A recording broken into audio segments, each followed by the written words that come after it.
Hi guys, and welcome to today's episode of the vlog series. Today we're going to talk to you about career progression and grades within the NHS.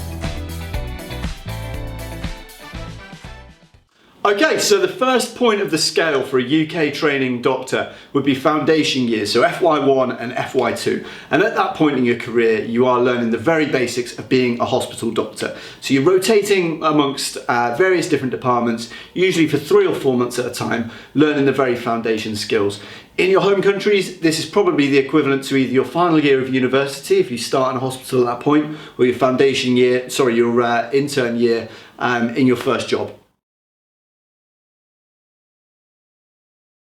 Okay, so the next stage of your career, if you're a UK-based doctor, would be your core training, so CT 1-2, or potentially ST 1 and 2, depending on whether you do a program that involves the CT level or whether it's a run-through program that starts at ST 1. So the core years, to give you an example, if you were looking to become a cardiologist, you would need to do some core training within medicine. So that would encompass usually 6-month rotations, 4 of them over a 2-year period in several different departments that are allied specialisms to medicine. So you may do 6 months in acute, 6 months in geriatrics, 6 months in cardio, 6 months in stroke, as an example. So during that time, you're becoming more specialist. You are learning the more specialist skills that you'll need to go on to become a specialised doctor in one specific field. The next stage of your career, if you're a UK-based doctor, will be the ST3+, as it's traditionally known, and that's where you become very specialised in one particular field.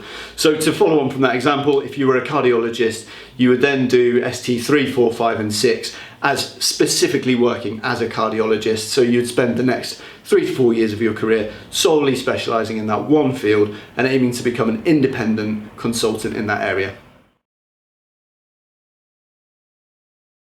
So once you've completed your ST3+ level training, you then gain your CCT, and at that stage you're a fully fledged consultant and able to practice as a specialist in your chosen field. Okay, so it can be hard to identify where exactly you fit within that career scale as an international doctor, so feel free to send any questions about that over to us and we'll be able to answer them. As a general rule of thumb, FY1, FY2 is equivalent to your internship, CT1, CT2, your kind of residency, your more junior years. If you've passed your Royal College examination or your postgraduate qualification, that's where you're probably looking to come in at an ST3+ level. And if you're practicing independently as a specialist, a consultant, a professor, something along those lines, then that's when you're equivalent to a consultant in the NHS. Thanks so much for listening to today's episode of the vlog. As always, we'll put the contact details up at the end of the video, so if you've got any questions, please do get in touch.